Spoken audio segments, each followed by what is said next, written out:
Hello, you're listening to a Talk Spirit Anime Cast. My name is Andrew, and I'm joined here with Chris. Yo. Today's episode is our summer 2023 anime season reviews, part 2 of 3.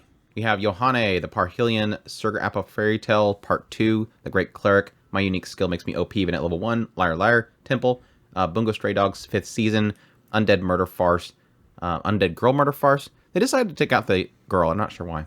Anyways, Classroom for Heroes, Duke of Death and His Maid, 2nd season, and the girl I like forgot her glasses because she needs to glue them on, apparently. I'm very shocked that Chris did not get a chance to watch that show. That's just, I think that's the biggest shock out of the whole season. I didn't say anything when he said it. Now I'm bringing it up, like, wait, was it because it was Gohan's? And he's like, no, I just didn't get around to it. I'm like, it had to been because it was Gohan's, right? Give me a reason. Give me a reason, Chris. Somebody wanted me to watch other shows, and so I picked up those shows. He's doing that again, as if he had a choice, and he's too busy playing. What are you doing? Like, playing game? You're being a normie too much again. Are you playing, like, do you have, like, a game you're, like, obsessed with right now that I'm not aware of? Not really. I'm just watching a few shows and going to bed. Crazy. Again, we're at talkingspirit.com. That's where you can go for all of our links, social media links, ways to get a hold of us, Discord, all that good stuff. But let's just jump into it, because we got a lot to go through again, and I don't want to keep Chris too long, because apparently he's got to go to sleep, because he's a normie. Well, when we figure out how to without drugs keep somebody up 24 hours a day, 7 days a week, we will be on board. Why do you emphasize that so much? Because I'll be the tape. You know people whenever you say tape, just right? Tape. Whenever I say something like that, somebody will put drugs down at the bottom. Fish hooks or something. Just hook it right in the eyelid and yank it upwards. Anyways, Yohane The Parhilion is our first one. Sunshine in the Mirror, or Genjutsu no Yohane, Sunshine in the Mirror. Streaming on Crunchyroll for 13 episodes, done by Sunrise, based on a web manga. And the genres are fantasy, and probably happiness, and sugar plums, fairies, all that kind of stuff. There's fairies in there. Anyways. Yeah, I don't know about happiness, though. For those unaware, Yohane The Parhilion essentially is a fantasy where it takes all the characters from the Love Live franchise, or at least Love Live Sunshine, takes all those characters and sits them in a fantasy setting. Now, it's not an isekai, because they're the same, like, appearance and everything and character, but they're just not in that world. They're in the fantasy world. So you don't have to watch Love Live Sunshine if you don't want to watch the idol show. But it is pretty much an idol show at the same time, not it's just the performances are there. But anyways, it follows Yohane. She goes to the big city at some point when she was younger, and she wanted to make it big, and she keeps failing her auditions, and eventually mom cuts her off, cuts off the money flow, tells her to come back home. When she comes back home, she's pretty much having to rediscover her hometown. Like, she hated the idea of growing old in her hometown. She hated the place. It's out in the sticks. There's nothing to do there. She wanted to go to the big city, make it big, thinks it's better there. And now she's rediscovering everybody, reunited with her sister Lilaps, and gets pulled into meeting new people, and eventually gets the band together, in a sense. Power of friendship, all that good stuff. Your thoughts on Yohane The Parhilion? I thought it was cute. I really did enjoy kind of this, seeing the idol girls in a totally different lifestyle, and what would they do in this fantasy setting. I kind of wish it stuck a little bit more stronger to the idea of the mirror. That was more kind of a want from my end. Is I really kind of liked the idea of them kind of being almost opposites of their selves, and that was kind of one of the things that I was really hoping for, and that didn't quite come out. But that's not the writer's fault. That's more my fault. All in the end, it did really do well in this kind of each one of these characters exploring their personality from the basically character study in a different situation, where you would take kind of their personality and then shift them into a different setting, and how that would kind of that setting would morph them into a different person. And I think that they did really well. They captured the essence of their personality and still kind of gave them room to grow Except into this for whole Yohane. That was the weird oddity. I think we talked about in the first impressions, and it never changed. Yohane is not Yohane. Yeah. Like, you would think that she'd be like super chuny, because that's the whole joke, is because the original Love Live Sunshine, she's the chuny. She's the one that, my eye is got this power behind it and I can't let it out kind of thing. And then they put her in a fantasy setting where she can do that, and she's like, just hates the town and wants to do this other thing, and then she's learning to befriend people. Well, and it's and like that's not that it's a bad thing. This character Yohane is a great character, and she is literally like all the growth of a character in the story. I think that's probably the only negative I can give is the side characters are just how they were when Yohane first meets them, or is how they are at the end. Yohane is the character study. She's the one that's developing and growing, and that's fine. Great character. Just it's not Love Life Sunshine Yohane at all, except for appearance and Seiyu, which is kind of funny. Yeah. I guess there's a little development in Lilaps too. Sort of. I'm very, very burned by Lilaps. You don't like Lilaps? No, they hurt my poor Lilaps. Lilapsu? So yeah, that's it. Yeah, I enjoyed it. It was fun. I watched it purely for Yohane. That's about all I watched it for. So, and that's the bummer because it wasn't really Yohane. Visually though, man, it looks so good. Sunrise has pulled off their CGI work with the performances and stuff. It looks so gorgeous.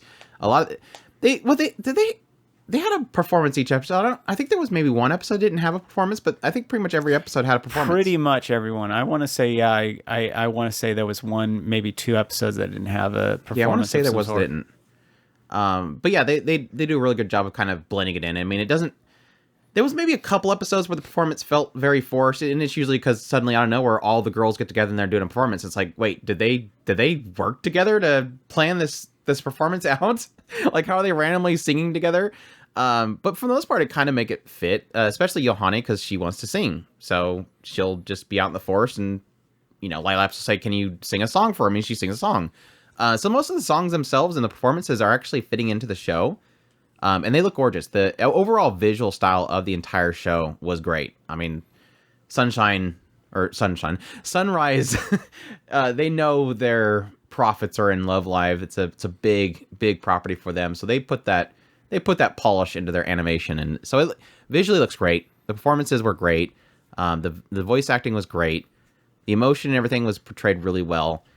I think my only misgiving is really towards the later part of the show. I think it had a very strong first 3/4 of this show. I really did like the characters. I really liked Yohane. Again, I think the side characters are really weak. The rest of the main girls, they really didn't do anything with them. They're just kind of, like I said before, how they were when they were introduced is how they were at the end. There's no development. There's no character to them. It's just they're their archetype. Hanamaru is going to Zaire Zuraz and try to get Yohane to connect with people. Ruby still loves her sister. Every character kind of plays out the same. I think the only kind of the only exception that I think was probably Marty. I did like her character. I mean, she was literally isolated and kind of comes out of that shell, and so that was obviously a lot of development for her character, and I really did like her character. But the rest of the characters were kind of just there, and that was kind of the only upset that I really had. And I do think that the overall story wasn't that great. I did like the whole thing with Yohane and Lilaps, for sure. A lot of emotion there. But I think the overall story was just kind of very shrug for me. But I think the biggest surprise that I have is really just how much I enjoyed the show even still. I literally came to the show going, okay, let's see this experiment. Let's see Yohane in her own, what should be her natural environment, which wasn't really the case, but it turned out to be a really enjoyable show. I really enjoyed Yohane's character and her coming out of her shell and meeting people and discovering purpose. It's kind of like what I was talking about with the Tell Your Rise of this season. It's really the two shows where it kind of shows a character that had no purpose, had no joy, and really kind of discovering it and finding a way that they can kind of contribute to people around them in a positive way. So it was really cute. And I enjoyed it a lot more than I thought I would. I kind of came into this as a curious test that ended up being really good. So yeah, Yohane The Parhilion. Moving on, Sugar Apple Fairy Tale Part 2. Or second season, whatever you want to call it. I don't care. I think it's part 2. Yeah, this one, for those who don't know, the first part was essentially opening up with On Hall. This is a world where humans and fairies live side by side. At some point, the humans trick the fairies by taking their wings, realizing that if they steal one of their wings, if they crush it, it can basically make the fairy feel like their heart is being crushed. So they steal the wings from the fairies, put them in a bag, and keep them so that they can basically force them to do what they wanted to do. Jump forward, we have on Hallford, she's being raised by her mother, and her mother is a sweets confectionist. She makes sugar apple confections and stuff like that, and she passes on her knowledge to An. At one point, her mother passes away, and she wants to become a confectionist, which you have to go to the kingdom and be decreed by the king through a competition to be made into a sugar apple confectionist. There's a name for it. I thought it was silver. Something having to do with silver. Silver sugars. Silver sugar. I forget. I think it is silver sugar. It's made with the apples. Right. Silver apples. They make sugar and then they make it into confections. Anyway, she has to get decreed by the king by winning the competition. That way she can be a real profession at that and be able to make ones that her mother can pass on peacefully. Anyways, she gets betrayed, fails the competition, still strives for it. Going into the second part. Everybody hates her still. Right? No. No? I mean, there's one guy that hates her. But for the most part, they chilled on it. Yes, for those who don't know, my part 1 impressions was I like An Hallford. I like Chalet. They're a great couple. The concept here is that An Hallford, when she was traveling to the kingdom, she had to have protection. So she ended up buying a fairy, which was Chalet. And she told Chalet that she didn't want to use him, so she would free him once they got there safely. And so it kind of concerns that whole thing where she's being a part of this world that accepts the idea that you can enslave fairies, but she claims that she's going to let him go and wants to be his friend. But yeah, going into part 2, and the joke in the part 1 was that it just felt like every 2 seconds An Hallford's running into a jerk guy that wants her to die. And it was so kind of comically dumb how everybody she ran into was just a nasty person. And so it was literally like this world where only An Hallford and all the fairies are good people and everybody else is just jerks. Going to part 2, they chilled out on that a lot. Like I joked about, yeah, there's technically one character that isn't like An Hallford, but it makes sense. But for the most part, it kind of... The reason why it gets around that issue from the part 1 is that there's a focus in part 2. Part 2 kind of opens up with her taking over a workshop, and she's trying to get them out of the red. And so the way they figure out how to get them out of the red is to join this competition for decorating the main church for this festival. And so she goes in this competition to be chosen by the church to make the stuff for the church, and that'll pay off their debts. And having that focus of basically bringing this workshop out of the red kind of gave it a good focus so that it can get away from just bringing another jerk into the picture that doesn't like her, that she needs to win over. And then later on, towards the later part of that whole arc, that's where we get into like a major story beat for Chalet and his past. So you're getting into finding out how Chalet might be very important and really a big history of the fairies themselves, which was kind of significant. But no, I did appreciate this season a lot more. This was a very much a step up from the first season. Like I said, I struggled the first season because I loved An Hallford and Chalet's kind of chemistry. I liked a lot of characters like Mitho de Pato. I think he's a fantastic character. Whatever it is, if you want to gender a fairy, it's really Takahashi's. That's why I say she. But it technically should be a boy. I think it says Boku. Who knows? But yeah, I appreciate those characters, but I hate everybody else.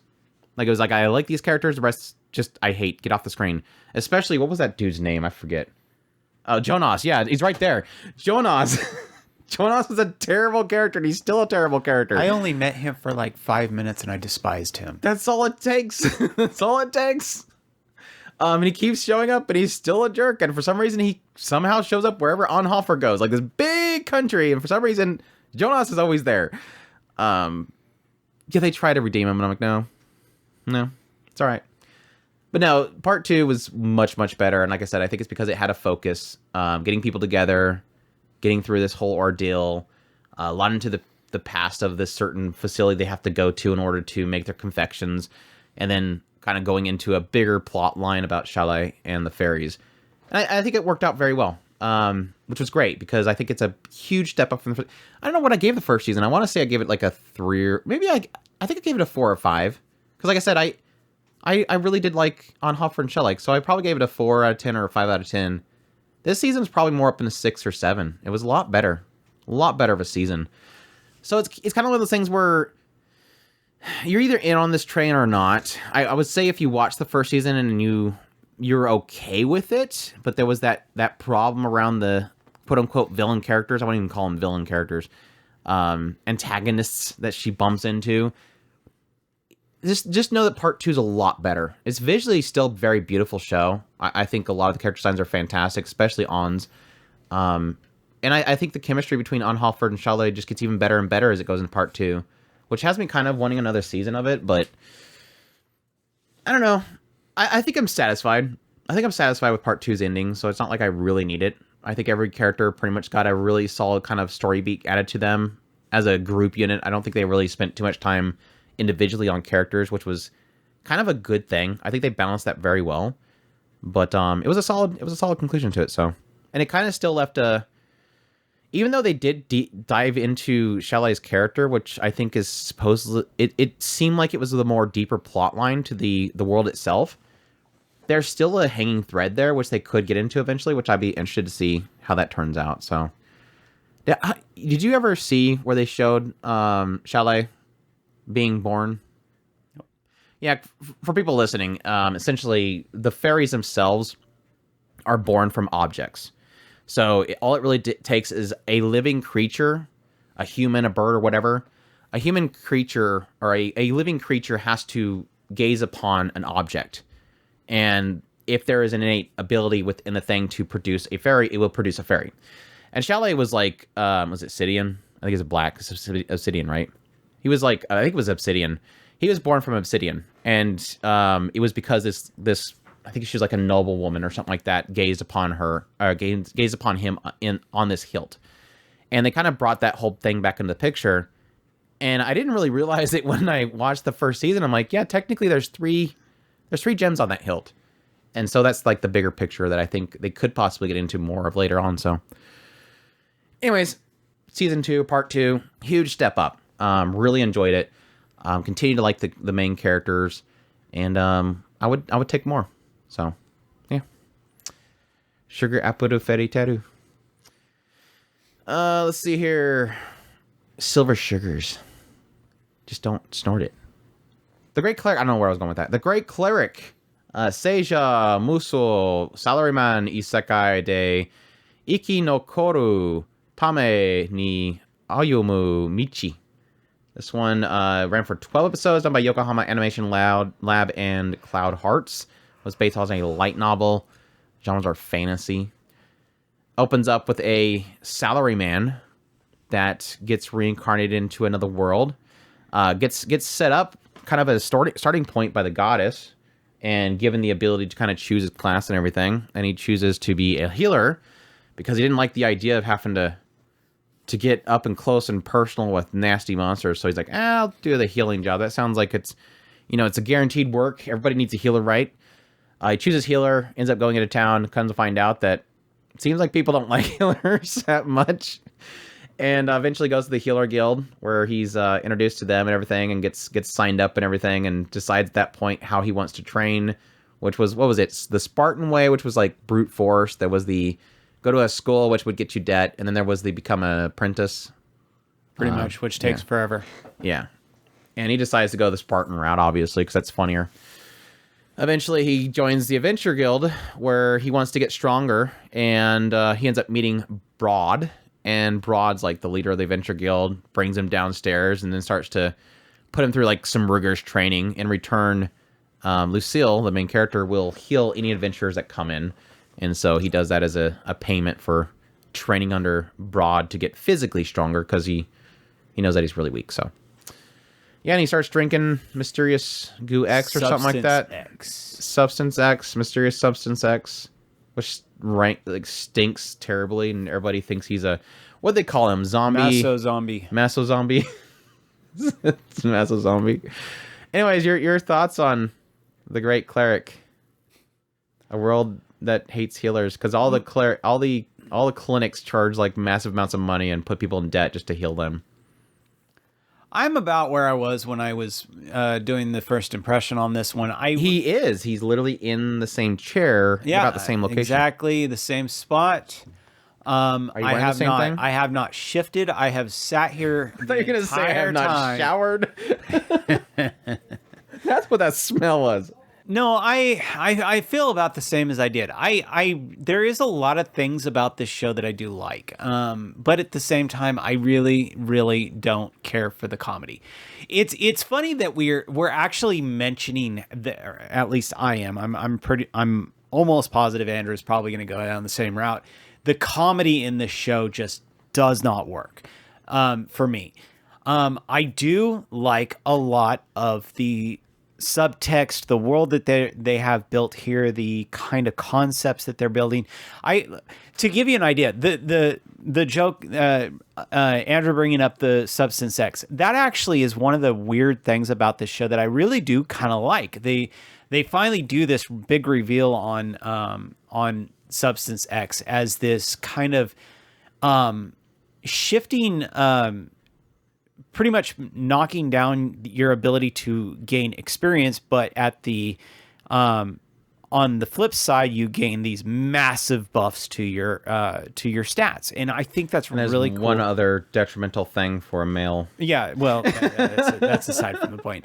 But let's be honest, he didn't have it anyways as a male protagonist character of an anime. He's a lucky lecher. He doesn't have it. He didn't. He's a male character in an anime. That's not a hentai. He's not gonna. Yeah. Anyways.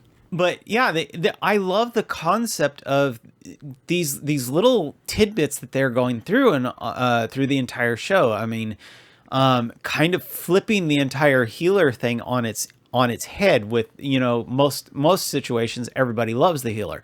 Well, what if there was a situation where pretty much everybody hates the healers? What would cause the entire situation to flip on its head into that situation? Well, they dig into that. I really like the world that they have built here, and Lucille, for all intents and purposes, he's a really cool guy. I do really like Lucille.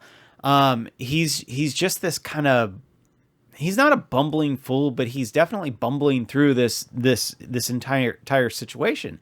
And I do genuinely like him. And most of the situations that that are going through and everything, it is a great show. I do like it, except for the comedy. I hate the comedy.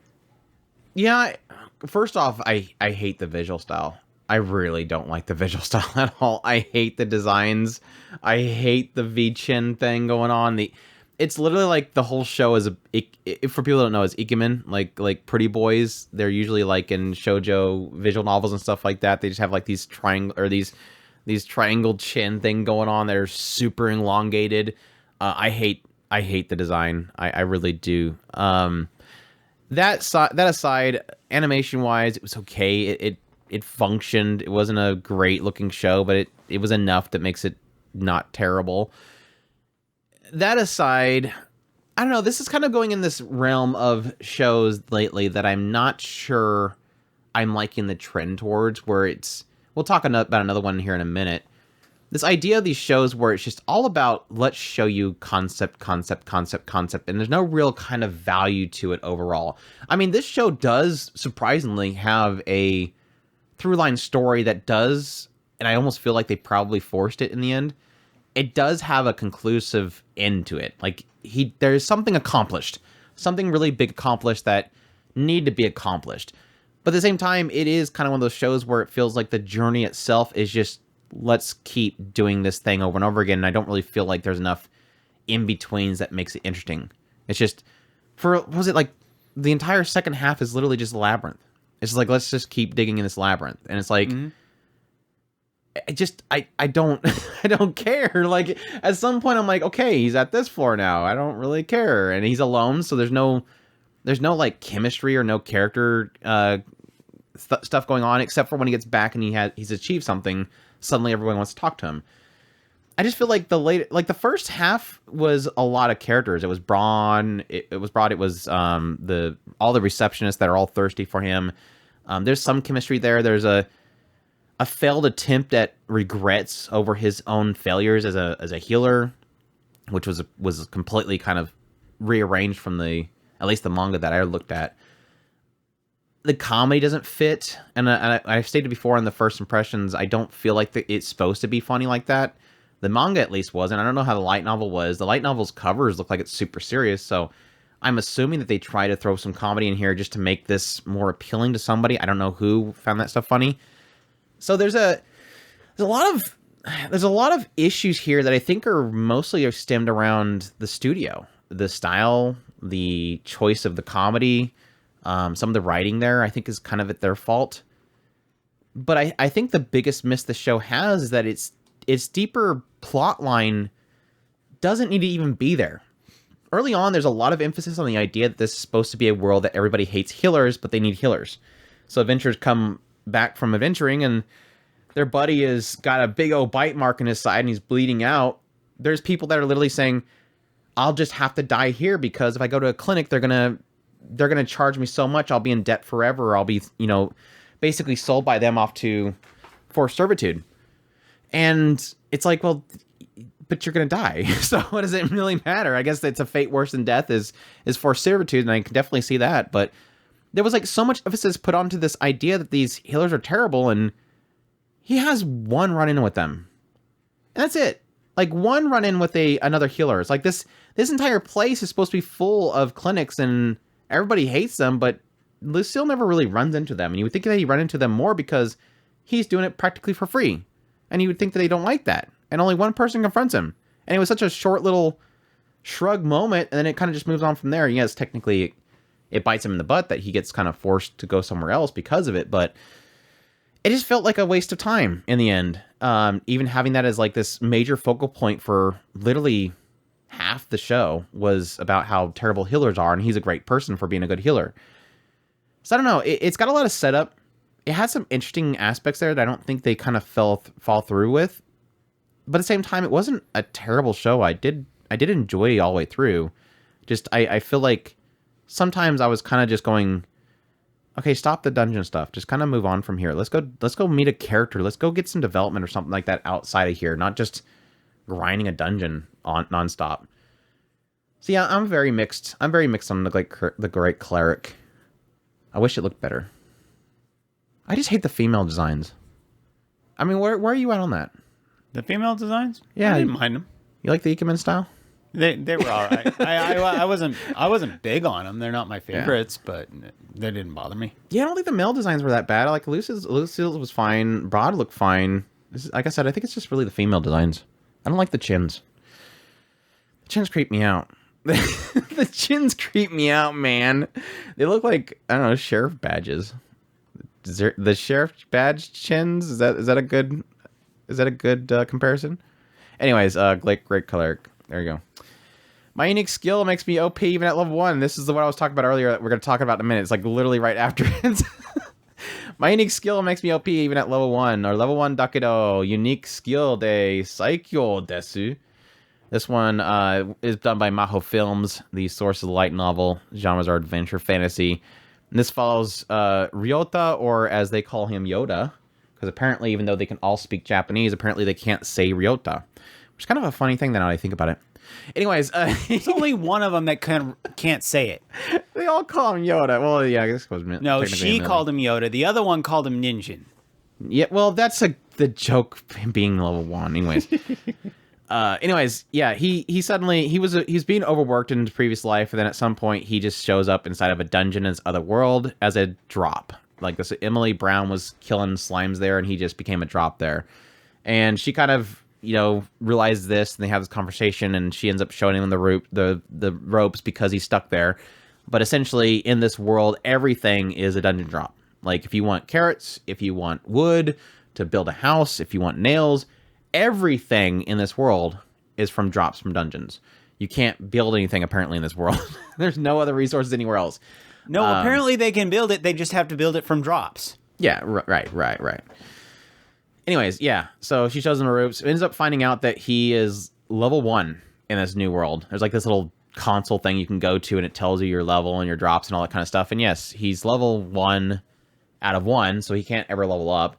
And additionally, his stats were pretty terrible. But on the second screen where it shows all their drops, he's S rank, which is like unheard of. Like even Emily's like, that must be like a really low letter, and he's like, no, S is usually above A.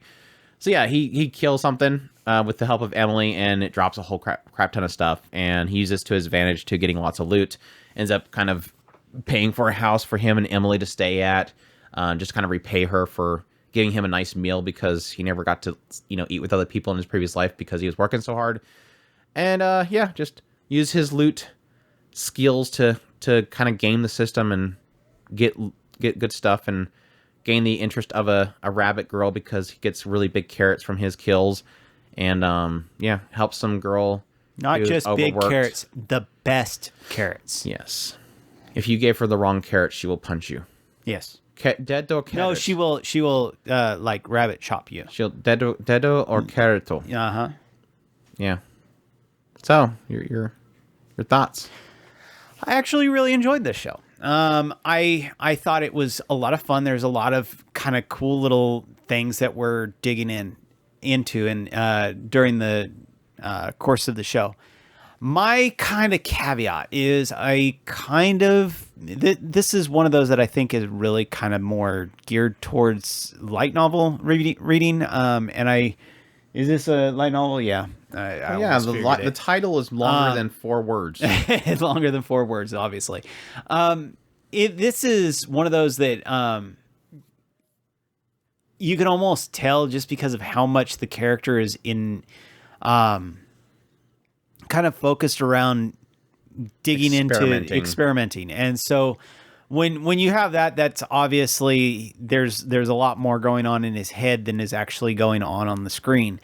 And I kind of got frustrated with that. So yeah, and it translated kind of decently with the cute characters, kind of keeps things going in a lot of cases. But I believe there was probably a lot more to the world systems than they kind of dug into, just going off of my previous experience of other shows.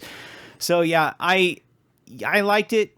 Kind of more interested in seeing what the light novel has to present to me, and then I would probably deem whether or not I like it a lot better or not. As it stands right now, the show was fine. I like how after a while, it just didn't seem like it cared about even getting in too much effort into recruiting girls. Alice was the greatest because it's literally like, who's that girl? Oh yeah, she's been looking for a party. Chief guy shows up and he goes, Alice, join our party. It's like, okay, there's another lolly here. Let's just let her join the family. All right, move on. Yeah, first of all, I've made it very well known that I'm not a big fan of Maho films. I continue to not like their adaptations because they just, animation-wise, are crap. And that's another case with this one. I think overall it just was not a good-looking show. At least the character designs are good. Unlike the previous one, I like the character designs, but animation-wise, it was pretty bad. Like that whole... I still can't get out of my head the whole scene when they first meet the chief. The chief is basically this guy that's like this war veteran guy that's going through the dungeons, and he has these 2 lackeys that he's trying to beat into shape. And the reason why it's important story-wise to Ryota is because the guy treats his 2 subordinates like a black company, which is what he used to be a part of.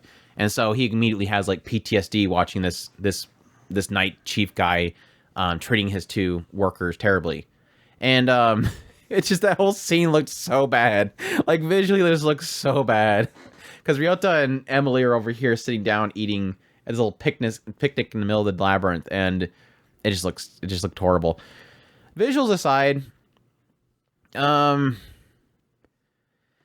was intrigued by the setup early on. I think it's kind of a fascinating concept, this idea that everything comes from dungeons, and obviously he's going to be OP because he's got S rank loot, and that's his only benefit. And I did actually like the idea of, at some point out of nowhere, this basically Japan labyrinth shows up out of nowhere, and he's the only one that can get loot from there because everybody that goes in there, nothing drops from monsters. But he's like, well, let me check it out. So he goes in there, kills something, and sure enough, he gets these little gems that helps his stats. And so that's the way that he becomes overpowered. So even though it says, like, my unique still makes me OP even at level 1, yeah, technically that's literally it, because it makes everything about him super OP. Even though he can never level up, it doesn't really matter because all his stats are going to get maxed out. And that was kind of interesting. I thought it was a clever concept added to it. But I think as it went on, I think the breaking point for me with the overall mechanics of the world was probably where they got into the strays, which what the stray concept is that apparently if you ever leave a drop unattended or not, you're not near it and you leave it out in the middle of nowhere, it can turn into a monster outside the dungeon. So you go into the dungeon, you kill a slime and it drops something. Then you go outside and you put it on the ground and then you walk away from it. It can turn into a stray that'll attack people and not have drops. And so he starts experimenting with that idea by taking drops and dropping out outside. And so what that turns into is every time he goes to the dungeon, he gets something, he immediately goes outside and he puts it on the ground, he kills it again, and then gets something stupid.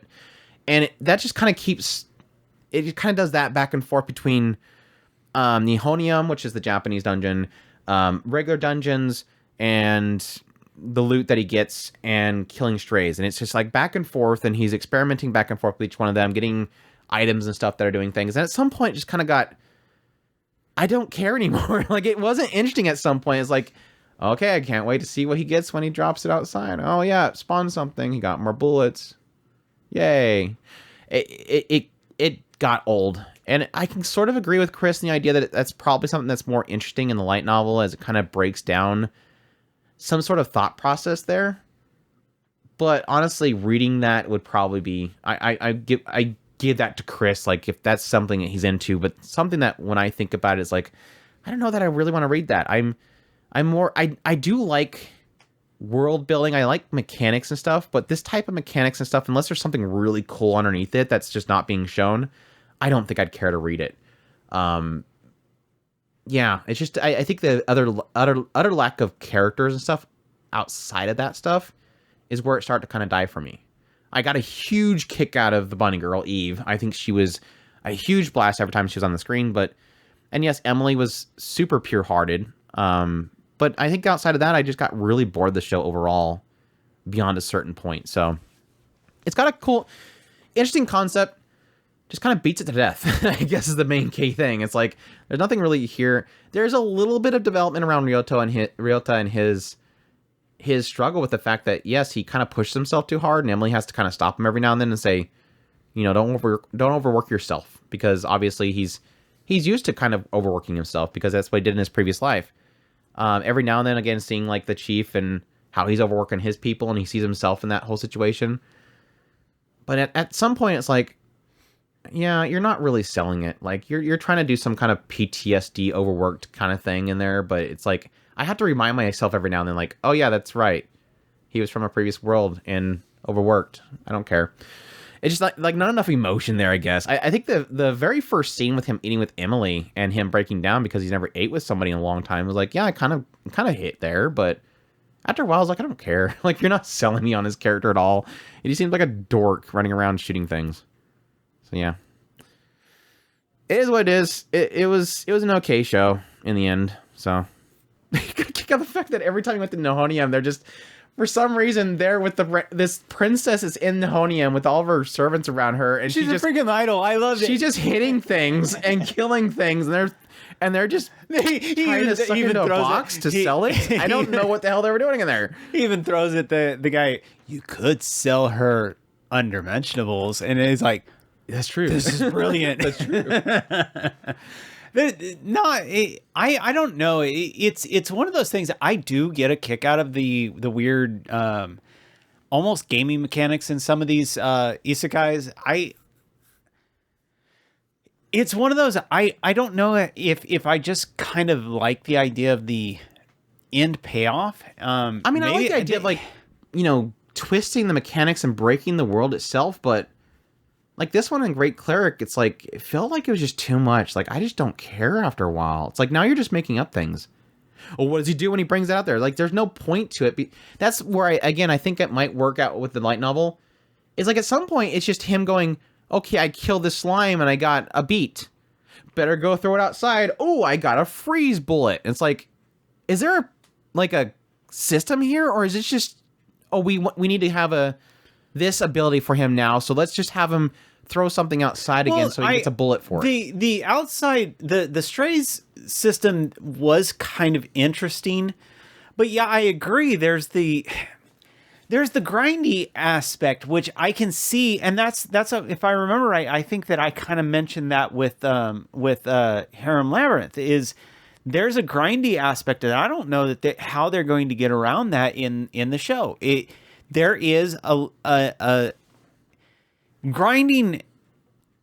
I mean, it's like Spider So What and Slime. It's like I know that people didn't mind that kind of stuff. I mean, even also with Sword Dad show, it's like, granted, with like Sword Dad and Slime, it was very short, very quick. Right. But I don't need a whole season of it.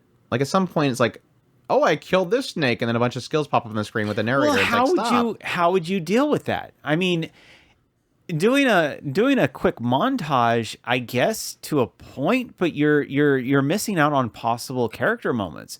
That's one of the this show, or like Spider? In general. Well, Spider didn't have really anybody she was interacting with. Slime, he wasn't interacting with anybody. Sword Daddy, he wasn't interacting with anybody. This show, he's interacting with other people.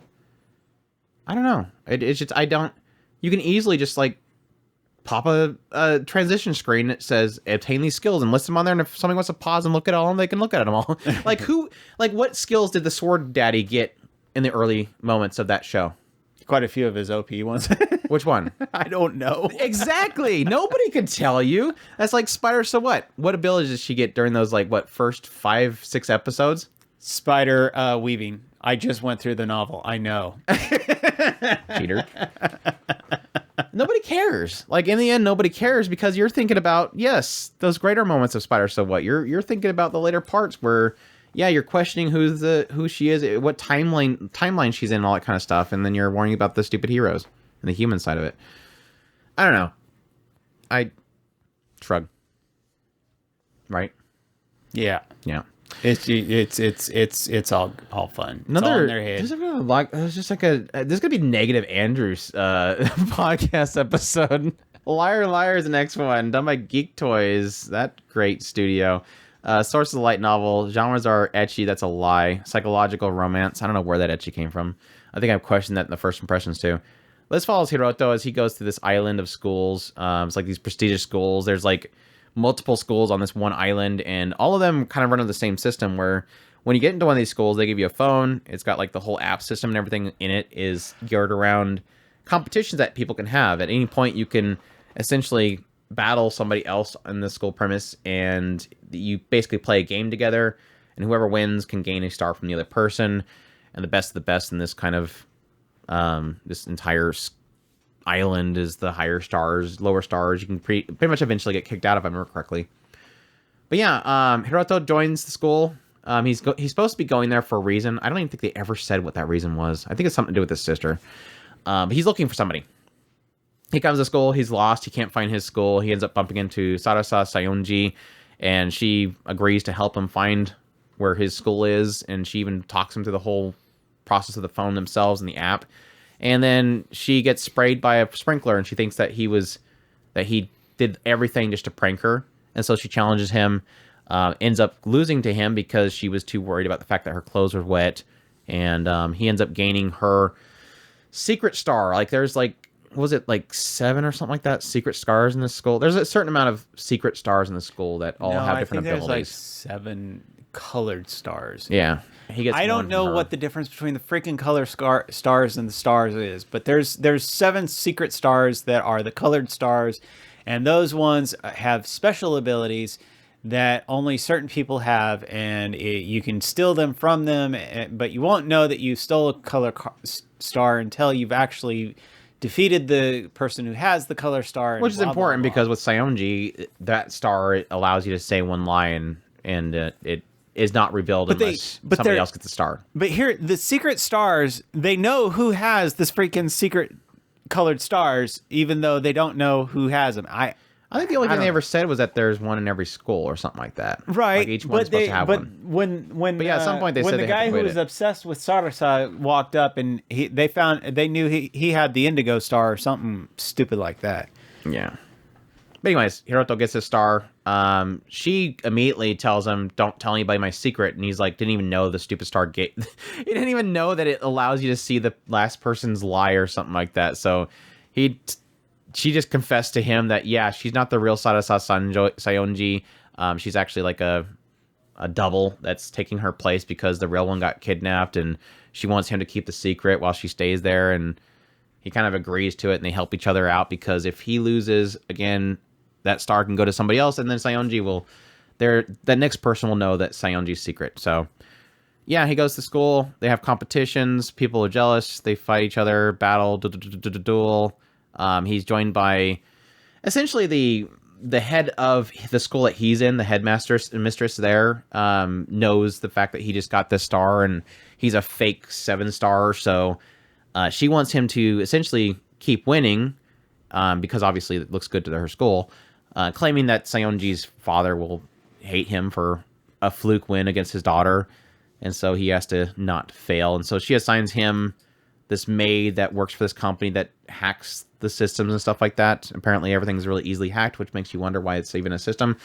And so they help him out by hacking the game so that he can win some of them. But for the most part, he just uses his own smarts to get through it. Clever tricks and stuff to win each battle. Even though he's a 1-star, technically, that has crappy skills. So your thoughts? Well, that was the worst synopsis ever. I half the show I didn't care. I actually like set this entire thing up. This is like a 99-year process of building this entire thing up so that I could bring all of this, according to Keikaku, to annoy the crap out of Andrew. So he would watch this show and be annoyed. So you can all thank me for my Keikaku in making Andrew upset. What I did get out of this show, though, is a cute lolly named Sheena. So Heterochromia. Yeah, she's heterochromia, and she is. And she freaking wants awesome. to play games. And she wants to play games. But that's no, literally the only that's about all I got out of the this show. Is the Keikaku that annoys Andrew. The Nase was kind of cute too. I mean, Himeji and Saionji were cute too. Yeah, they were. I did like a lot of the girls. This show really didn't do much for me. I kind of liked the gamey aspect at the beginning, but eventually it just became monotonous. I didn't really get much out of it at a certain point. It became too... The problem with this is they were trying to one-up themselves every episode. It became more and more... obnoxiously grand, and to the what, 4th or 5th game that they got into, there was like 3 levels of the game. There was the game to get into as a wild card, and then the main game, the Pokemon battle, to get into the with a main game as a level character. Yeah, as a wild card, and then you're in the main game, but the main game's already going, so eventually you become a wild card to get in there to do what? Because at some point, all the main characters are already dominating the main game, so what the wild card is going to do, I don't know, except for Keikaku, because he will be able to handle everything. And he can handle being a wild card in an unwinnable situation. And then you have this absurd, like, 3rd level to the 2nd level to the 3rd. I don't know. At some point it became super convoluted, and it just became monotonous. I wasn't finding much amusement outside of, oh, cute lolly. Did you like the fact that like the person that she was working for suddenly randomly somehow managed to hack in from his computer in his tower to control her in the game? Yeah. Exactly. It's like, this is the funny thing about why I'm laughing is because this is one of those stories kind of like Classroom of the Elite, where it's like you graduating this school with high rank stars by competing with each other in games is what makes you successful in the real world. Sort of makes sense with, Classroom of the Elite, that kind of system, but it's like, with how terribly secure this whole system is, how does that work? Because they're hacking this stuff like crazy. Like, none of this stuff is working out. And even the competition, she's being essentially blackmailed into allowing it to happen. The referee girl is like broadcasting this whole thing, and she's letting all this crap happen. It's like, there's a mole in the game. Like, she's not even who she is. There's 2 of the same person. Somebody shut down this game because obviously this isn't working. It's not logical anyway. It was dumb. I I don't know that there was really anything about the show that I actually liked. Like I said, I technically thought the girls were cute, and some of the chemistry between him and the characters were fun. But it kind of comes down to one of those things where it is a competition show about, yes, we joke about the Kikaku kind of stuff. It gets into that whole element where he gets into a competition with somebody. It looks like he's going to lose. At the very end, he pulls something out of his butt and says, this is what we planned. Okay.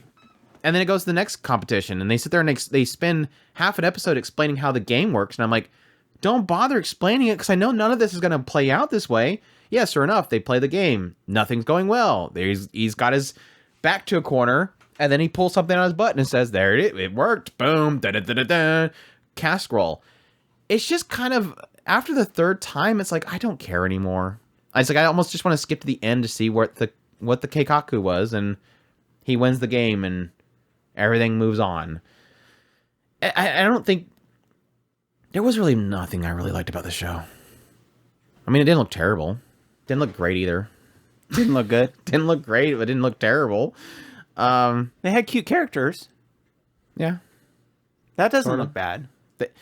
Like I said with the first impressions, I joked about it because the genre, for some reason, I don't know where I got it from, the genre tag ecchi. I think it's from the manga. The manga has ecchi. If they had ecchi in the show, I probably would like it more. Yeah.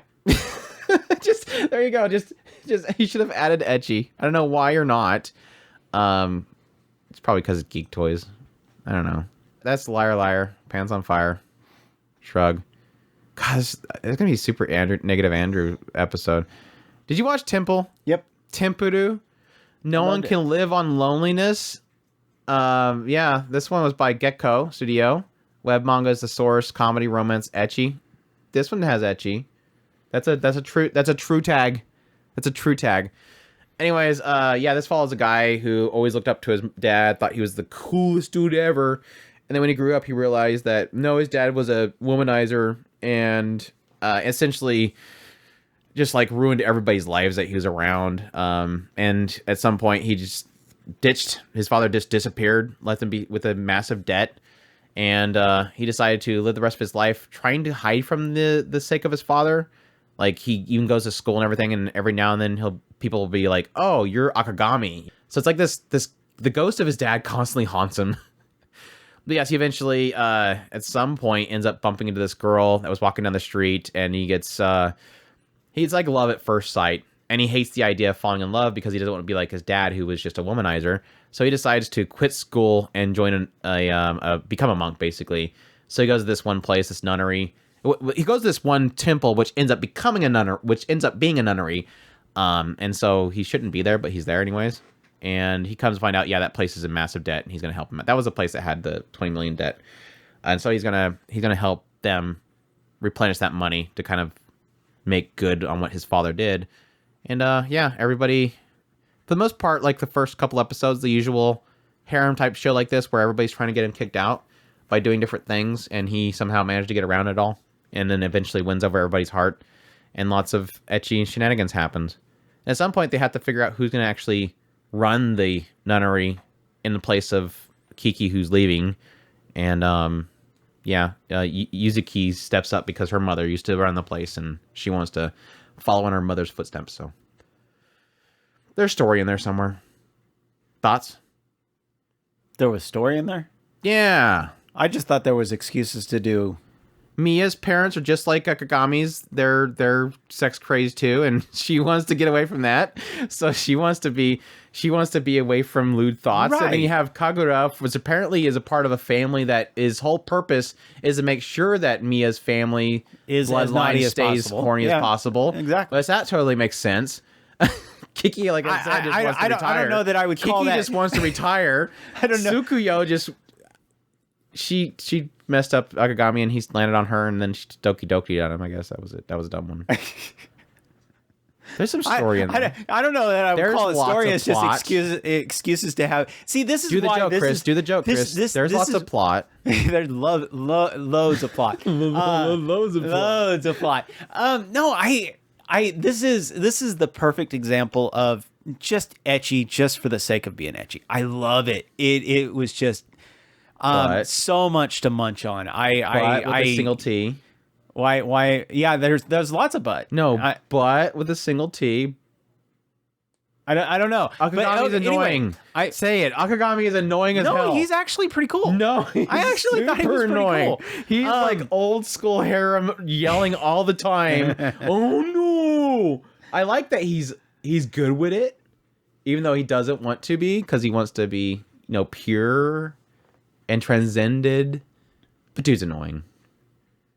He's so loud. I don't know. He wasn't as bad as we've seen some really bad dithers, and he was not near the bottom of the pool. He's just loud. He's not a bad dude. He's probably around, at least 2 or 3 foot above the bottom of the pool. I mean, that's not a very high bar, Chris. He was the worst. No, I actually had a lot of fun. Love the art. Love the characters. Love the kind of goofy concept that they were using to give them all motivations. Would sign up for a second season, definitely. Well, I haven't heard that one in a long time. Oh yeah, good animation, good ecchi. Would watch again. Giggity giggity. It was all right. Say giddy giddy. Giggity giggity. You gotta drop the chin when you do that. No, I kind of agree that it's just kind of it's been a while since we had like a dumb harem show like this that was actually enjoyable. I mean, yes, technically I think the last one that we had that was like a pure one like this where this guy ends up in a house full of a bunch of females and then ecchi harem nonsense happens. It was probably Mother of Goddess Dormitory, which was equally, I think, as good. So it's kind of refreshing to have these ones that are kind of enjoyable. I think overall the show wasn't that great looking except for when it mattered. That's the only time it matters, Andrew, because when it matters. It all looks like crap, and then suddenly out of nowhere a character falls over and it's like shine going on. Like they got the polish on that bum and everything. It's like they got it going. All the effort money on there. into this one. Yes, there's all the budget. Suddenly out of nowhere the animators have to wake up and they start to draw things. Or it's just like a really polished steel that's kind of sliding across the screen. Polished steel, yeah. So it's got the quality, I guess, when it needs it, but it wasn't a good-looking show. I will say that I had quite a few chuckle moments. This was like a rare case again where just something pops up that just gets me laughing out of nowhere. I think we point out with like the first impressions where I think it was Mia or something like that was obsessed with Yuzuki and how she can, she's like this really beautiful archer. And so like they were trying to point out this idea that if I remember correctly, it was like her perception of what the reality is was wrong. So they actually have Yuzuki shoot an arrow. And she literally pulls it back, and she looks beautiful doing it. Like it's this beautiful draw, and then she let go of the arrow, and it literally just like twirls in the air right in front of the bow, and then just hits the ground. And she just goes, oh, "It's so amazing!" And it's like, what? It was funny. I loved Mia's character. I think she was easily my favorite. And I think it's probably because she's so much like Akagami and the idea that they're both kind of dealing with the same problem. I just hate that Mia comes with Kagura, and I think Kagura was easily the worst character in the show. I got like one laugh out of her whole situation where she's trying to make Mia thirsty, but I really hated her whole segment. Like when she started getting into when it started getting into Kagura, it was just like, please move on. I really don't care about the segment. I like Yuzuki too. I think she was cute. Tsukuyo was alright. I think I had a good cast of girls. I usually only like one of them. Did you like the mochi pounding? The undertones of the secret to what it really means to mochi pound. I must have missed an episode because I have no clue what you're talking about. The little sister was cute though. Yeah, the little sister was adorable. She's like super thirsty, and everybody's kind of. It's so great when you have a character like the little sister, where it's like she's like constantly trying to get with Akagami, but she's gonna completely ignore it all the time. Like it never plays into it. Just literally, she says something and they move on. It's like I almost feel bad for her at some point. Even though the always points out that her sister is super thirsty, closet thirsty. The maid outfit was good though. Yuzuki looked good in the maid outfit. Like this long conversation, long argument. They were forcing him to wear the bunny outfits for the mochi pounding, and he was like, "Why are they wearing bunny outfits?" For I remember the bunny outfits. Yeah, okay. I just don't remember the mochi. And then baby girl was asking him about. I remember the bunny outfits, but I don't remember the story. Can tell where my focus is. Yeah, the bunny outfits. That's right. I remember those. Oh yeah, I remember when they were playing Twister. Yeah, I remember that part. Do you remember Mia was having this problem where she's trying not to be like her parents? What? What? They did Twister. Oh yeah, I remember the Twister part. And then she filmed it. Oh, anyways, it's all right. It was all right show, but I wouldn't go out of my way for it. There's better ecchi out there, I think. Yeah, Tempuru. There you go. Check that out. Bungo Stray Dogs 5th season and probably last season for a long time. Yes, I know they announced something else. We'll see where it comes with that. But yes, we're in the 5th season of Bungo Stray Dogs at this point. But don't really want to get into story details. I will say that with the 5th season, I really love the first part of it. I think it had a fantastic ending, ? I hate that they had a stinger at the end. I really hate when they do the stinger at the end, because it's like, we're not getting anything new in a long time. Why would you put a stinger at the end? But no, like most of this season was really about the hunting dogs going after the detective agency, at some point having a big reveal around the hunting dogs, which I honestly, I wasn't sure. I didn't like it. I really didn't like it. A lot of the fights were kind of annoying because it had this one gimmick to the main villain antagonist character that was really bugging the hell out of me. Like, it's a time thing. It's a time thing. I don't like it. Time is annoying. Not what you're thinking. It's a very interesting use of time, but I still hate it because it was too much of that, like, they're going to reset again. They're going to reset again. And I really got annoyed by it after some point. I wasn't feeling it at all. But everything around that was working really good. All the story points, characters around it. I loved, God, I forget what her name is. They brought back that little girl, and she was hanging out with the vampire, which was Kendra Suda. So, that's going to be a positive from me. But no, in the end, I really still continue to absolutely love Bungo Stray Dogs, and it's a lot to do with just the character writing with all the characters. I think this writer is exceptional with character writing, even though he's got a massive cast. I always love each and every one of the characters. As I always say, it's one of the few shows that has a massive cast of characters that when it switches to a character, I immediately kind of start to remember, oh yeah, that's what this character was. This is who they work for. This is their alliance. And I want to know what they think of the situation they're getting into. Which definitely got really global and massive in scale with the threat that they were kind of facing, which we were sort of getting into with the 4th season, because they started bringing in the page that can control like existence. It's like a page that whatever you're writing it can technically come true, which was technically really breaking the laws of reality, and they did it in a very clever way. Usually with that kind of a concept that can easily break a story and it get really cheesy, but they introduced it in a really cool way, and that kind of carried over into the 5th season. And while again I didn't like the main antagonist's introduction, I think how it concluded was really good. So, and still in the end, I really loved it. Probably not as good as the 4th season for me for some reason, even though I did like the ending of this 5th season, but still definitely up there. Saying it's not as good as the 5th season is like saying it's like just under 10 out of 10. It's like, it's a 9.8. But Bungo Stray Dogs continues to be an amazing series. It's so funny how many times I talk to people and they say, yeah, I haven't watched it. I was in the 3rd season and I stepped away from it or whatever. It's like, does everybody drop off on that first part of that 3rd season? It's like everybody I talk to is all dropped off on the first part of the 3rd season. It's like, push through it.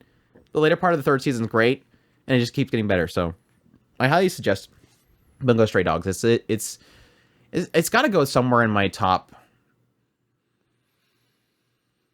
I'm thinking at least top 20.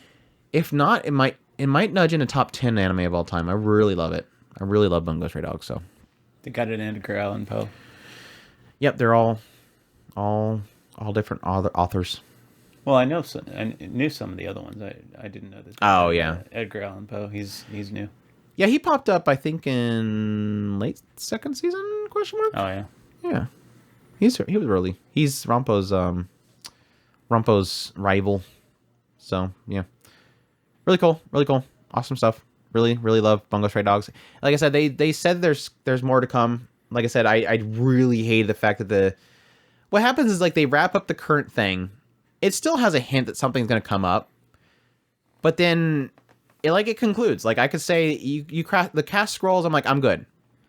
For some reason, at the very end, they said it's not over yet. And then it cuts to 2 characters and they're literally facing off against somebody. And it's like, why'd you show that? It's kind of like, for those that read Knights of Sidonia, they do that too. Where it's like at the very end, it's like, why'd you show that to me? Like, what? Why would you show this? It ruins the ending. It was conclusive. But yeah, they want to get people hyped because I guess apparently Bungo Stray Dogs is massive in Japan because I don't know why this keeps going. And it's amazing animation, by the way. Bones does an incredible job with this show. So there you go. That's if you like action, you like really great characters, superpowers and all that kind of stuff, factions, it's just all there. And the writing's fantastic. Undead Murder Farce. I almost said Undead Girl Murder Farce. It's not supposed to be Undead Girl Murder. It's Undead Murder Farce. This one done by Lap and Track, based off a novel. Basically follows, it's in a world that has Onis and stuff like that. At some point, mankind decided to hunt down all the Onis and get rid of them. And we follow a guy that is part Oni. His name is Sugaru. And we find him inside of this kind of, basically a freak show. He's in this arena and they send Oni in there for him to beat up as everybody kind of places their bets on the fight itself. And at some point, he's confronted by a Shizuku, which is like dressed up in this maid outfit. And she's carrying this little bird cage. And she starts talking to him, saying that you've been following me around. Why you follow me around? And it turns out in the bird cage is this head. It's the head of an immortal named Ayarindo. And she says, yeah, no, I need you to kill me because he's like, well, why are you still alive? And he's like, I'm immortal. Essentially, if a immortal is cut, like if they got beheaded, their body would just grow back. But if an immortal is injured by an Oni, it can kill them. And so apparently in her past, some dude showed up, cut her head off, apparently using an Oni because she survived and she didn't regrow her body back, and they stole her body. And then she is seeking to die because she's lived this entire time inside of a cage because she had no body, being carried around by Shizuku. And so she wants Sugaru to kill her. And as she's talking to him, at some point he goes, hey, how about another option? Let's go find the guy that has your body and let's see if we can get your body back. And, you know, if that doesn't work out, then I'll kill you. And so she decides to accept this because Sugaru apparently recognized the man that she was talking about that took her body and figures it's the same person that did the experiments on him and made him part Oni. So they travel around, solve mysteries. They're like a mystery-solving duo because Ayarindo is the smart one with the brains that solves the problems, but Sugaru and Suzuku kind of carry her around, Sugaru being the muscle of the group. So, well, Suzuku's really OP too, so yeah. Eventually they run into the bad guy that took her body and shenanigans happens. Thoughts?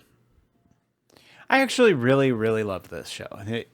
I give Andrew all the credit in the world for dragging my butt into this, and I have very much thoroughly enjoyed it. The character banter is absolutely fantastic. I love Sugaru's kind of goofy nature. Love the kind of storytelling via mystery solving type thing. I don't much care for their actual mysteries. They're not really. I don't much care for a mystery that is just coincidentally solved. Well, they pointed all the stuff, and you should have seen it, but you don't actually, or it's not. They're not giving you anything to kind of chew on to make you think about it. The first one was too obvious. Yeah. The first one was way too obvious. I've never cared for that. I do get it. It's hard to kind of reveal this. Reveal it without revealing it. It's very difficult to do. So I get it.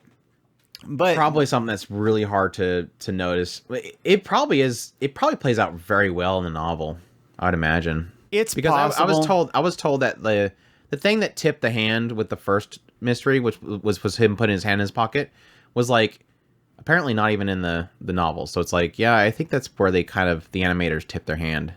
Jokes, gotcha. intended. Mm-hmm.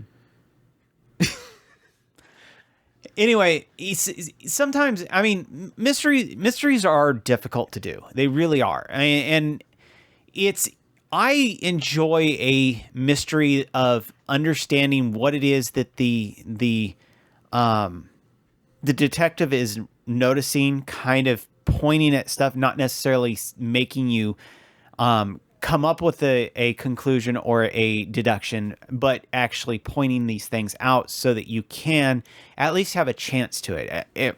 All it comes down to, in at least in most mysteries, and this is another one of those, is it's looking at a scene, you're seeing something, but somehow she's figured this out, and you're not going to figure it out because you don't know what it is that she's looking at from her context. And then she just blurts out, "Hey, well, when you've seen this, you should have known this." Well, how am I supposed to know that? But it is what it is. All in all, I enjoyed the characters. I enjoyed the storylines, and I really did enjoy the mysteries and the characters. So yeah, loved it. I mean, besides the Lupin part, I think all of them I pretty much called it early on, which I think, like I said, is the fault of them kind of tipping their hands a little bit too much. But I think I still hold the same thought process that I think I had with my first impressions, where I don't necessarily find that to be a problem.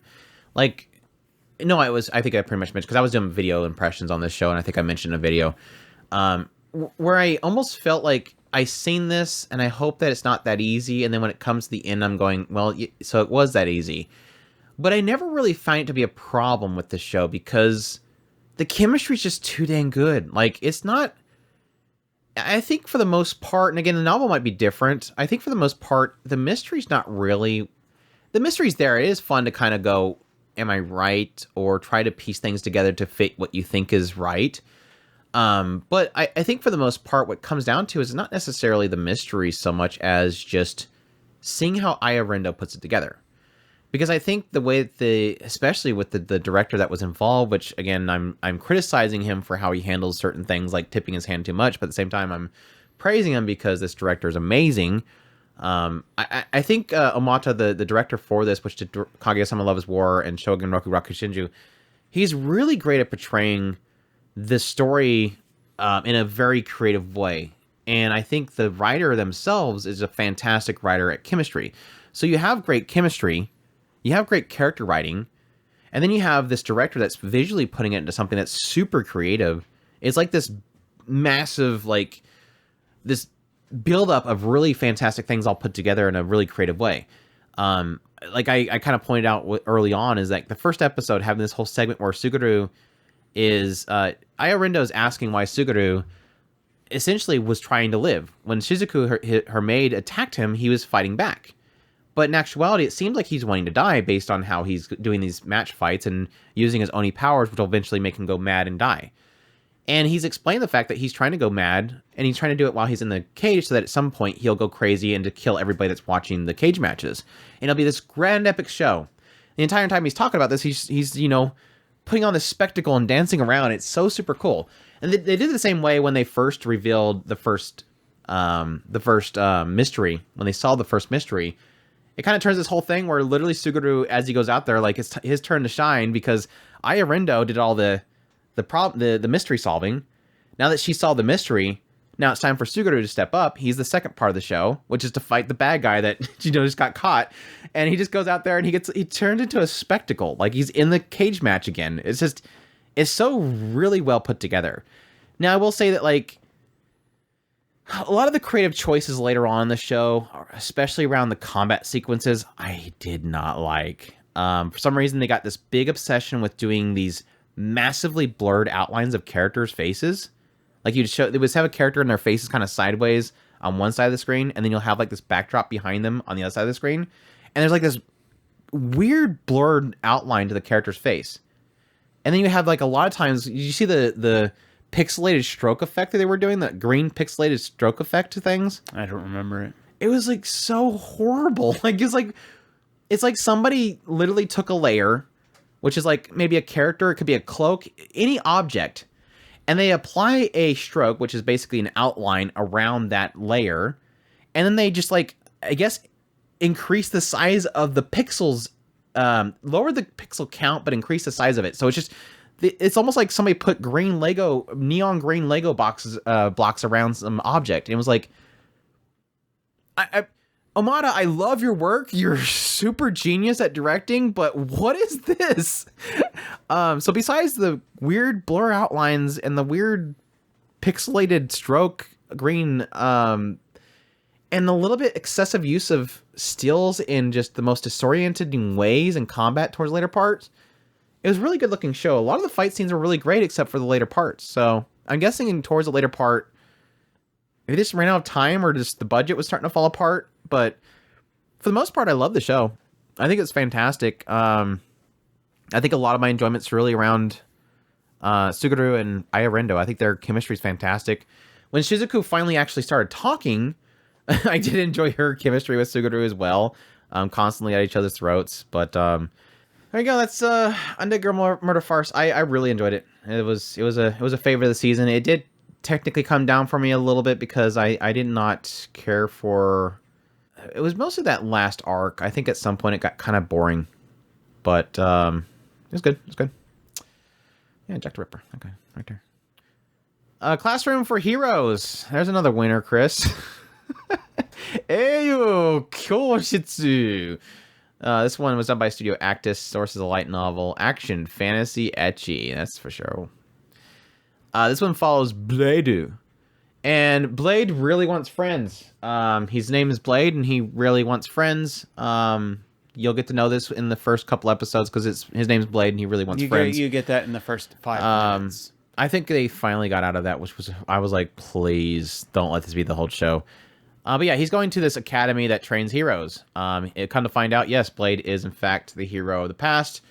Did not like having to be the hero. He's kind of forced to be the hero. Got really jaded by the fact that people hate him because he didn't save everybody. But it wasn't really something that he wanted to do. He's got forced into it. But yeah, he's going to for some reason he's going to an academy for heroes, even though he doesn't want to be a hero. For some reason, he's like, you know, that academy that is for heroes. What I wouldn't like more than to go to an academy for heroes when I don't want to be a hero. But he goes there because he wants friends. And so, yeah, he runs around saying that he wants to be friends. Ends up running to Arnis Flaming, which is like the prodigy of the school. She's got this sword that's like got this spirit of Osmodius inside of it, and it tries to take her over. There's Sophie, kind of find out in the second or third episode that she's like an artificially created hero. And then you have Ku, a dragon, shows up at some point, and yada yada yada. And a bunch of people, they all want to kill him for some reason. And yeah, they get stronger in school. And the king apparently decided to take over the school, and he's just kind of making them do a bunch of stuff. And everyone wants to kill Blade for some reason. And go get ingredients from the underground pantry, quote unquote. Pantry. I don't know. The show was all right. I didn't hate it. I like some of the girls. I didn't care for whatever Doofus's name is. Oh, Blade. That's right. That's what you said. And Leonardo. Leonardo was annoying too. Leonardo was really freaking annoying. My queen drill gets knocked out. That's literally his joke.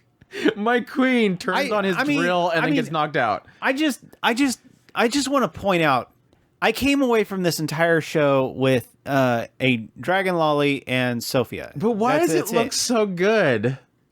That's the only thing I don't get. It's such the stupidest show, but it looks good. You thought it looked good? Okay. The animation, it goes crazy at times. Don't tell me you didn't notice like some crazy animation in there here and there. I don't. Nothing that I mean, it's not maybe always looks. It doesn't always look great. Maybe my eyes were glazed over half the time. I don't freaking know. Like I said, I came away with a Dragon Lolly and Sophia. That's it. The rest of the show was freaking annoying. I only regained consciousness for the 50th time they show Arnis Flaming naked. Like she's there you go. Did you notice the fact that she's literally like the only character that just for some reason loses her clothes every 2 seconds? Like the whole date with Sophie. They didn't have to with Sophie because Sophie had such a perfect booty shorts. Yeah, well, yeah, she got like the whole like just bloomers or something. I don't know what you want to call them. No, it's like Sophie. They had the Sophie date thing, and it's like the entire time it's Arna's flaming with like these other two girls. I think it was probably Jessica and Claire, and they're going around, and every 2 seconds, Arnis is just losing her clothes, and it's like the other girl too. They're like there, but not as bad. And it's like this whole entire episode is, but it's so funny because I think Sophie's episode, that first episode with Sophie, where they did the big reveal of her, that was like a prime example of the whole show, where it's like, what are you trying to be? Like, and I think I said the same thing early on, is I don't know what this show wants to be. Does it want to be a comedy? Does it want to be an ecchi? Does it want to be a harem show? Does it want to be super serious? Because every now and then it gets really serious. I don't know why it's trying to be serious. I mean, honestly don't know either. But that episode's prime example, because it was literally like this whole break. Like, I'm laughing because the entire episode is Arnis losing her clothes. And at the very end, out of nowhere, it's like Blade talks about the fact that he never wanted to be a hero and how he was tormented his entire life because people saying that he didn't save everybody. And then Sophie's over here going, but I seen what you saved. I seen the people that you saved. I walked your path, and I'll be the hero in your place. And it was like, okay, now we're serious. And I was getting like really heavy. And then cut to the next episode, and now you have a dragon. Karate chops a dragon, and the dragon turns into his child. And then starts chasing him around. And then it gets serious again, that she will never be friends with people unless they defeat her. So she never has friends because nobody can defeat her. And they all get together and they all fight him, and she beats everybody, and they finally beat her, and everybody's happy friends. And they cut to Marie, and they cut to the robot girl, and she's like literally gonna die if she doesn't defeat Blade. It's like, what are you trying to be? And let's not forget about the underground pantry. What are you trying to be? Pain tree. I don't know why you say pain tree earlier. I don't know. It's like, it's not pacing. It's just, it's got a really bad tonal shift that happens with the show. And it's one of those shows in the end where I'm like, I got nothing out of this. Like, in the end, this is one of those shows where like I got nothing out of that. Like, I didn't feel like we achieved something. I don't feel like we went anywhere. I don't feel like I got any sort of payoff.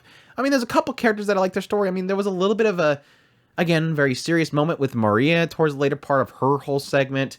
Yes, technically with Sophie, it starts to get in that whole thing with the heroes and the artificial heroes, but overall, like, it's one of those shows at the end of the story, it's like, it's a chaotic mess. Yeah, it is a mess. Yeah, I mean, like I said, I don't hate it. I liked it just fine. It's chaotic. It does not have any real, like Andrew said, I don't know what it wants to be. It does it want to be goofy and ecchi? Does it want to be serious and have dark tones, or what is it? Everything. I mean, to his credit, it goes in, I guess, the same realms as something like Seven Deadly Sins or something like that, where it can be super serious when it wants to be, but goofy. It's allowed to do all that stuff. Yeah. Just like any other show, but I never got my I never got my footing with this, whereas something like, I just gave the example, Seven Deadly Sins, I got my footing with that show. Because it transitioned into those moments good. This one never really did. So, like I said, it's got some cool action in there. The character designs are great. It doesn't do anything bad. That's what I want to make clear. It never did anything inherently bad. It's just, in the end, I don't think I felt very satisfied with it. Like, I didn't feel like I got anything out of it. So, it's a weird one. It's a weird one. Classroom for the Elite. Classroom for Heroes. It's a completely different show. Completely different issues. Alright, Duke of Death and his Maid, second season. Do we want to talk about this one? Tokuro Maid season 2. Well, I hope so. We don't want to talk about Bokuchan? I don't know. You don't know? Don't know. Yeah, for those who don't know, this one, the first season opens up with the Duke, Bokuchan, and he has been cursed by somebody, a witch, to whatever he touches dies. And he lives alone in a mansion. He's supposed to find a cure for himself because his family wants him to be able to return to society, because he's supposed to be the next in line to take over his family name. But yeah, he's stuck alone.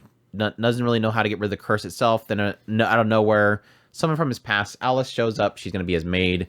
So she starts hanging out. She's desperately in love with him. So she's constantly getting close to him. And he's constantly going, please don't get close to me. But yeah, eventually he meets some witches. And again, tries to search for a cure for his curse. Try to figure out how to get rid of it.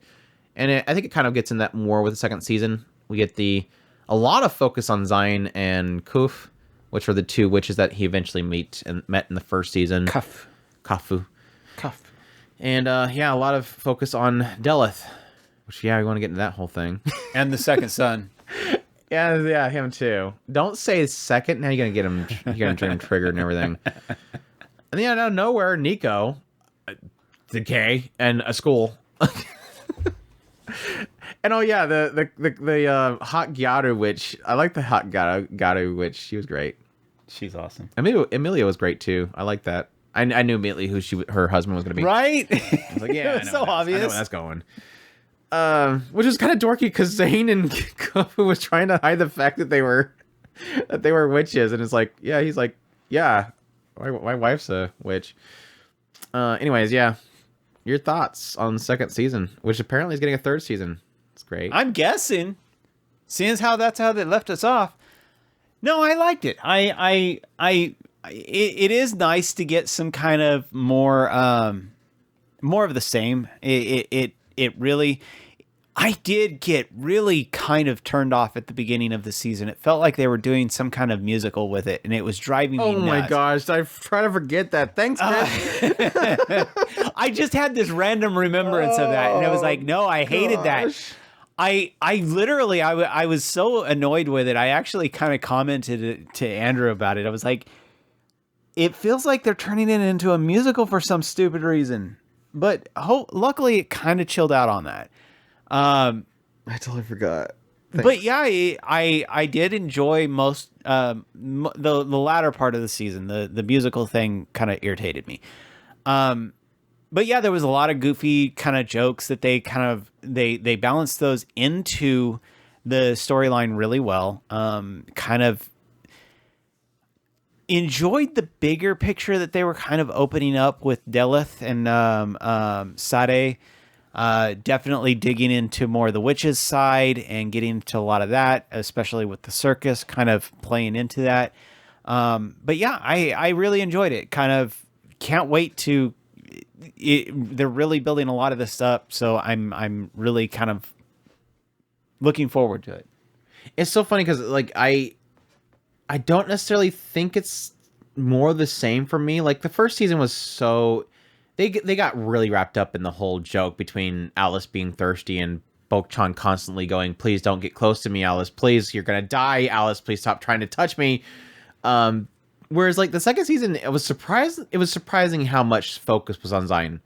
I really wasn't expecting like every episode opening up and it's like, oh, we're still at the circus. I really wasn't expecting to be this focused on the side characters technically, which I do like because I think Zayn and Cuff were great. I think the two of them are fantastic characters. I almost like them more than I like the main couple. So it was really cool seeing them and basically Delith trying to force Zayn to help her with her problem with Sharon and everything like that. I did not like the later part of this. I really didn't. I think it all started with Walter going and talking to Delith. And I was like, really? That's how we're solving the Delith thing? Like, there was so much focus on Delith doing all this crazy stuff to essentially impact everybody around Bok-chan.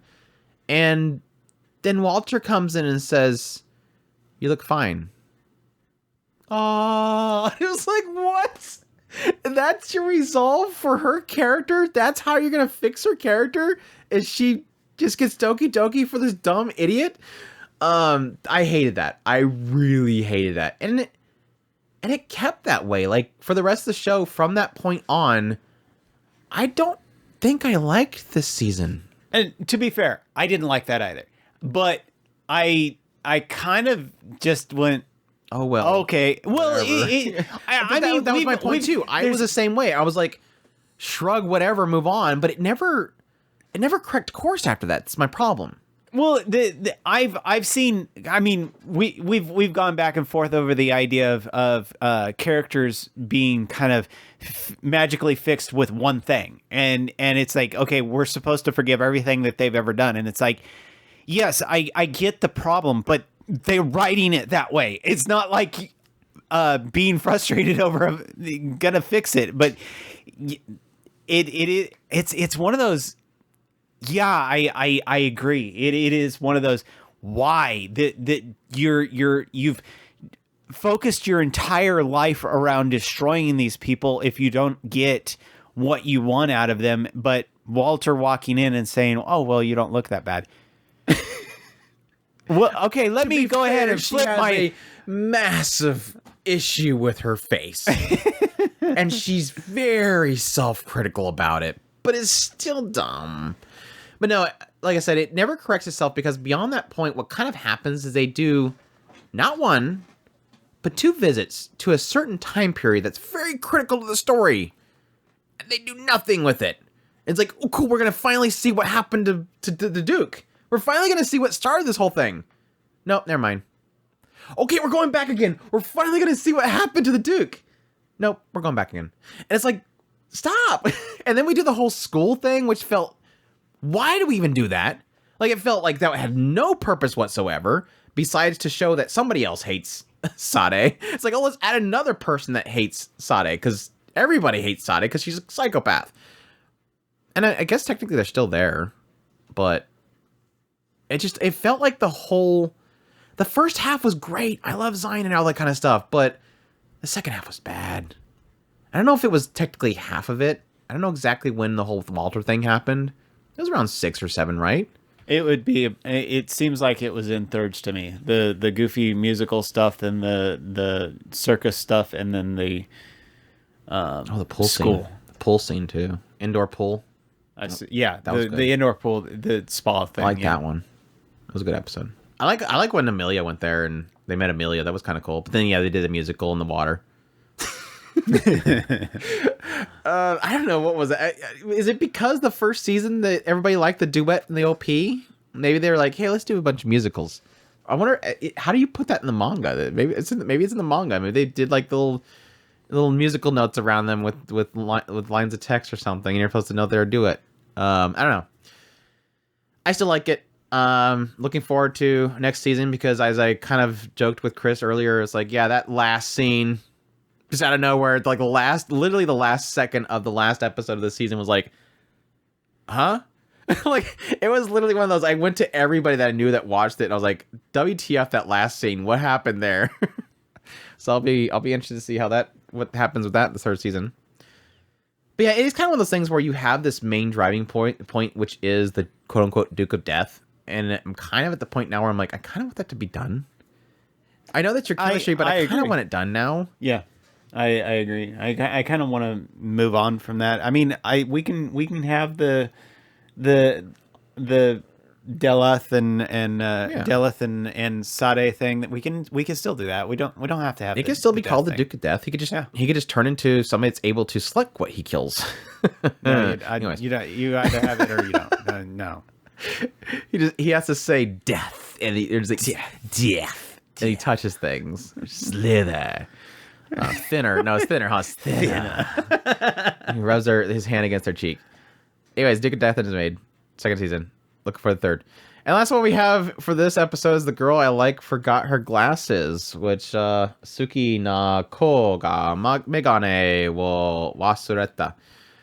This is the 2nd of the Gohans offering this season. I am really happy because I was pretty scared coming into the season with these Gohans shows. Was not liking the PVs for Girl I Like Forgot Her Glasses and the Masterful Cat is Depressing in a Day. Did we do Masterful Cat last week? No, that's going to be next week because I think it just ended last week. Yep, you're going to do Masterful Cat next week. Happy that both the Gohan shows turned out to be bangers this season. I'm really happy about that. Rough first episodes. Rough first episodes for sure. That usual Gohan's over the top animation with CGI backgrounds and establishment shots and CGI environments, but they chilled out. But yeah, this one, the girl like forgot her glasses. That's literally the title is the show. This guy goes to school, and his class sitting next to him is Mie, and she keeps forgetting her glasses. I almost said she likes to. I'm still waiting for that punchline that she actually does it on purpose. But it seemed like over this season, it pretty much established it. And no, the girl's just very forgetful. I thought it was going to be a a joke like, is she really forgetting it or is she doing it because she wants to be next to him? She's a dork. It's really what it comes down to. But yeah, she keeps showing up to school without her glasses, and he knows it because she gets this really squinty, looks like she's mad look in her eyes, but he thinks it's cute anyways. It's cute. But yeah, she keeps showing up without her glasses, and he keeps having to help her. Like, he just can't help it because he likes her. He really likes her. He thinks she's super cute. And he keeps wishing that she'll forget him because... Yeah, he does technically say it. I kind of feel bad now because I literally spent all last night wishing upon a star that she'd forget her glasses again. And then she turns up and says, yeah, I accidentally stepped on him. And he's like, crap, I feel bad now. I'm waiting for him to be delivered. Yeah, she shows up with contacts, and that works, which is great too. She does have technically 3 sides of her. The first side is when she shows up with her glasses, and she looks cute in glasses, and her eyes are wide. She's got these beautiful eyes. That was the initial draw. He really likes her eyes. Then there's the, I forgot my glasses, and I look like I'm angry, but it's still cute because the way she squints looks really cute. And she gets really close to him. And the third option is the contacts, which she doesn't like because it just doesn't feel right. But then you get like the pure perspective of her beautiful eyes. So he likes all 3 of these options, and again, really likes her. Helps her out basically because she can't do anything on her own without her glasses. So he provides his books. She just kind of slams her face on the books on the desk because she has to literally look right up next to it, which makes it weird because her glasses doesn't really have that much magnification on them, which is odd. But that's me being a glasses wearing nitpicker. Yeah, it's just basically him helping Mie and her liking the fact that he helps her. Little Doki Doki's happening. These are 2 very young characters. They're like 12 or 14 or something, very young. So there's a lot of puppy love kind of stuff. It's kind of in the same vein as something like TZ Master Takagi-san, where you're not like, you're watching the show and you know that they're really not going to have a budding relationship or anything because these 2 are just kind of learning about love. It's kind of that area. It's puppy love, kind of comedy, shenanigans, all mixed in with a, yes, problematic at times Gohan style that likes to get really goofy with dumb perspective shots and under the foot camera angles while they're walking down the hallway. But like I said, they chilled out on that stuff. And what kind of was left after Gohan's chilled out was what I really like Gohan's for is they're really good character designs, attention to detail. They love hair, and Mie has a lot of hair. So they just visually did a really great job of the show. Problems. I don't like Komura. He's so annoying. He's a young kid. He's a dumb young kid learning about, I mean, he's not learning about love. He's dead set on Mie. Like, he's obsessed with her. So it's obvious that he knows that he likes her. So it kind of just turns into a lot of him just screaming in his own head about how happy he is, or how cute she is, or how close she is, or how her eyes are cute, or how he really wants to do this, or he really wants to say that, or it's so much in his head. It's not to the levels of a certain individual from a certain renting a girlfriend show, but damn, is it getting close? No, it's nowhere near. Sorry.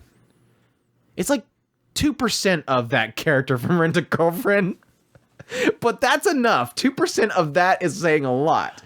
It's a good show. I think Mie is super cute. I like the little goofy moments they had together. There's a lot of, I think a lot of this show is around, your enjoyment of the show is going to be around Mie. If you look at the PVs or whatever and you're like, this girl is adorable, I'm going to watch the show, you're going to like it because Mie is adorable, and seeing her reactions and stuff like that was literally enough to kind of keep me pulled through the entire show. And that's saying a lot because I really didn't like Komura, which made me really wonder why everybody kept putting him in at least the anime trending's top characters or male characters of this season. I'm like, really? God, who likes Komura? Like, who the hell? Are you just picking it because you like the girl do you like Mie? And so you're like, well, I like girl, I forgot her glasses, so let's put Komura up here. I mean, I like Mie. I did not care for Komura. His freaking constantly the plane in the background. The plane in the background. That's gotta be. I don't know if that's in the manga. I'm guess that's a stylistic choice by the director or something. I don't know. The director is good. I mean, he did K and Murdoch's Granville, and I like both those. Those are the 2 Gohans that I like. But the regular director was the one that was crappy. Maybe the regular director was the one that worked on the first episode of both this and the Masterful Cat. Those are the bad ones. And they gave it back to give it back to Kudo and said, "Hey, finish the rest of the series because he's screwed up these first episodes." Yeah, it was cute. Had a lot of fun with it. They had I actually really liked the ending to it too. Which again, I'm not really expecting too much from a show about basically puppy love, but it had a really cute little last episode. I really liked it. So like, if you don't plan on watching the rest of the show, I would just watch the last episode. It was a really probably watch it eventually. Really cute little twist at there. I mean, I don't promise nothing, but yeah, I'll probably I may eventually finish it. I didn't hate it. I actually really did enjoy the. I really liked the jealous Mie. I really wasn't expecting them to go that route, but suddenly out of nowhere, having her kind of get jealous was super cute. Yeah, it kind of felt like they were doing that in one of the episodes. Somebody was pulling him to the side, and she kind of bumped in there, pushed her way up in there. She bumped her there. And that was the episode where he had her glasses. He took off her glasses. That was so dumb. He sets her glasses up on his shelf in the side of his room, and he's working on his school lessons. And then every now and then he just kind of it pops to like a side angle where you can see him, but behind him you see where the glasses were on the counter, and it's just her sitting there, and she's like, "Mie here," and then he's like, he can't unsee it. Like, he just literally having her glasses sitting there is like her sitting there watching him, so he has to cover him up. It's bothering him so much. It is like every now and then it would cut to an angle, and you just see her over there, and she's like, "Mie here." Mie this. Yeah, it was cute. Yeah. Anyways, that's a girl I like for glasses. Really cute. Really like Mie. She's really adorable. But yeah, that's it. That's all the shows we're gonna go through. That's the dive. What do we have left? Let me scroll up here. We were supposed to do I have to shame Chris because it was funny. Chris has not finished My Happy Marriage still. He said that it had a really crappy ending. I'm like, what do you mean? And he said, well, this happened. I'm like, that's like the beginning of the last arc. You got a lot of episodes you're missing. It's like, the listing I had showed that, and I guess it was cut off. I don't know. So Chris still has to do that. But yeah, we still have My Happy Marriage, Saint Cecilia. I did make an attempt at finishing the show. He's like, yes, be it was fair. only 6 episodes. That was really quick. I couldn't find out it's a full core.